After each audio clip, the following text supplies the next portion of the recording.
Olá, bem-vindos ao canal Falas do Henrique. Henrique sou eu.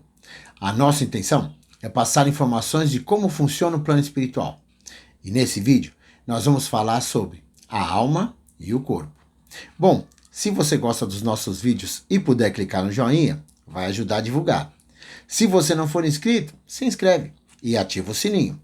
Desde já, muito obrigado. Então, com certeza, você já ouviu falar que todos nós temos uma alma. E já deve ter ouvido também que todos nós somos espíritos. Mas qual será a resposta certa? Ou será que é tudo a mesma coisa? Então, no Livro dos Espíritos, na página 124, nós temos a pergunta 134, que é assim: o que é alma? E a resposta: a alma é o espírito quando está encarnado. Bom, daí nós podemos perguntar: e como será que um espírito se torna uma alma? E mais, será que esse processo é rápido ou lento? Bem, no Livro dos Espíritos, na página 225, nós temos a pergunta 344, que é assim: em que momento a alma se une ao corpo? E a resposta: essa união começa na concepção, mas se completa no momento do nascimento. E isso porque o espírito é designado para um determinado corpo e fica ligado a esse corpo através de um laço fluídico, que vai se apertando cada vez mais, até o instante em que a criança vem à luz. Bom, essa união do espírito com o corpo é definitiva, no sentido de que outro espírito não pode substituir o espírito que está designado para aquele corpo. Porém, como esse laço que prende o espírito ao corpo ainda é fraco, ele pode romper-se, inclusive por vontade do próprio espírito. E quando isso ocorre, a criança que estava sendo gerada não vive, pois um corpo não pode viver sem um espírito.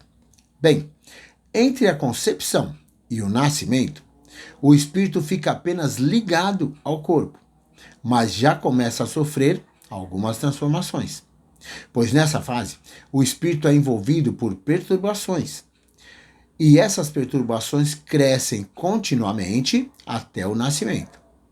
Por isso, durante esse período, o seu estado é quase idêntico ao de um espírito encarnado durante o seu sono.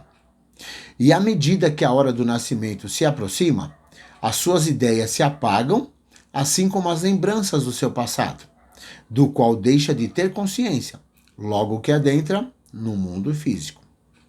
Bom, após o nascimento, suas faculdades se desenvolvem gradualmente, junto com seus órgãos. Mas mesmo se unindo ao corpo, o espírito conserva os atributos da sua natureza espiritual, pois a matéria é apenas um envoltório para o espírito, assim como uma roupa é apenas um envoltório para o corpo.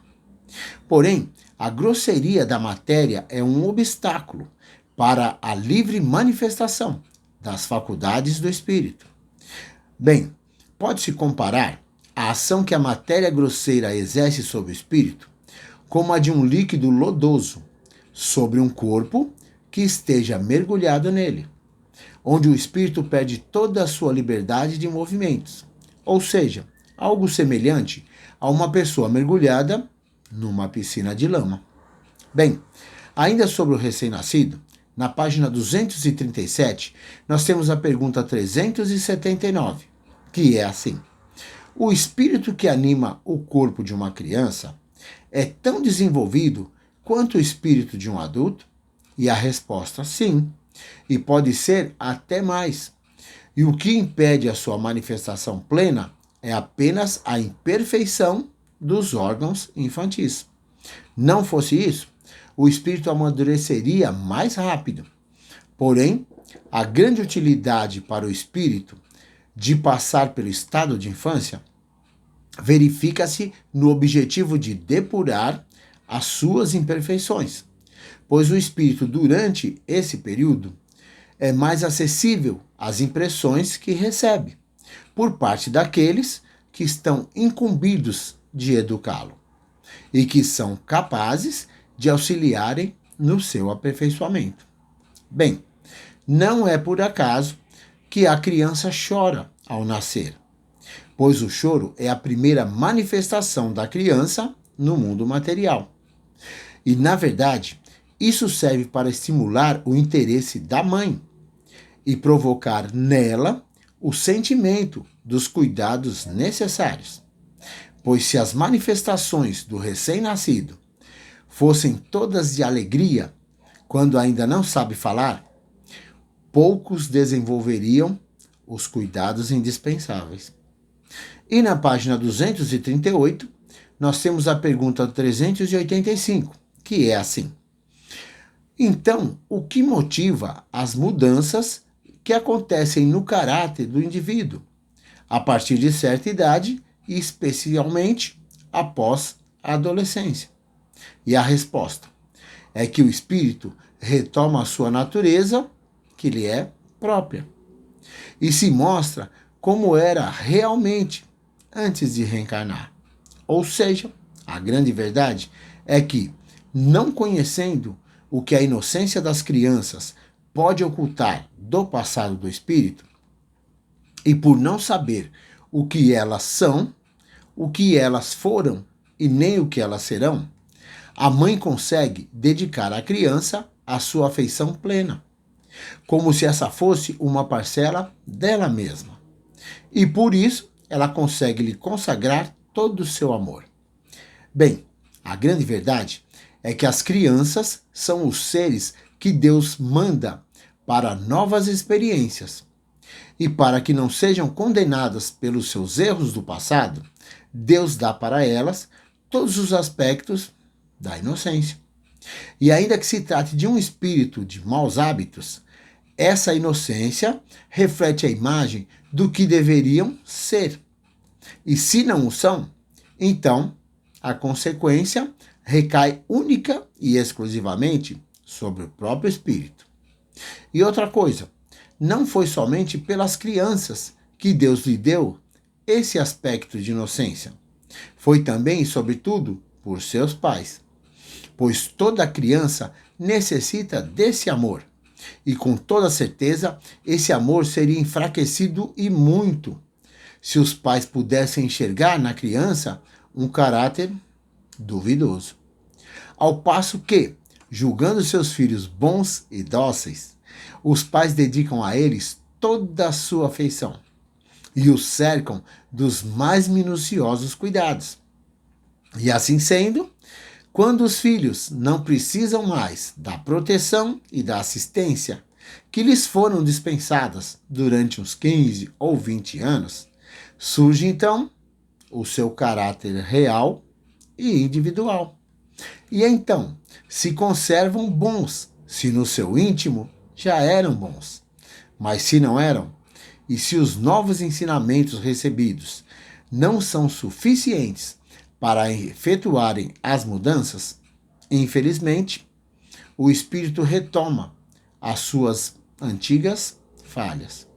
Bem, como nós podemos observar, os processos de Deus são sempre os melhores.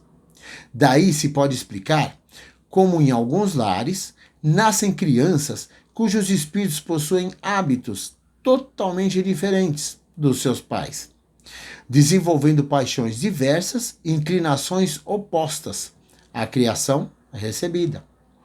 E o mesmo acontece quando o espírito retorna para o mundo espiritual e se vê num estado que é uma espécie de infância entre os novos irmãos que ele lá encontra. E assim também estranha as novas rotinas e os novos costumes de lá. Bom, a fase da infância tem ainda outra utilidade para o espírito, pois esses só encontram na vida corporal para se aperfeiçoar e para se melhorar. E a delicadeza dessa idade infantil torna os espíritos brandos e acessíveis aos conselhos dos que devem fazê-los progredir. pois essa é a fase onde se pode reformar os seus hábitos. Então, a partir disso, nós podemos concluir que, na natureza, tudo tem um propósito pré-definido, ou seja, o planeta onde nós habitamos, o corpo que reveste os nossos espíritos, as provas que resgatam os nossos débitos e, principalmente, os nossos pais, que aceitaram nos receber e nos permitir uma nova chance de tentarmos melhorar. Pois, com toda certeza, é somente nos melhorando que os nossos espíritos vão conseguir evoluir.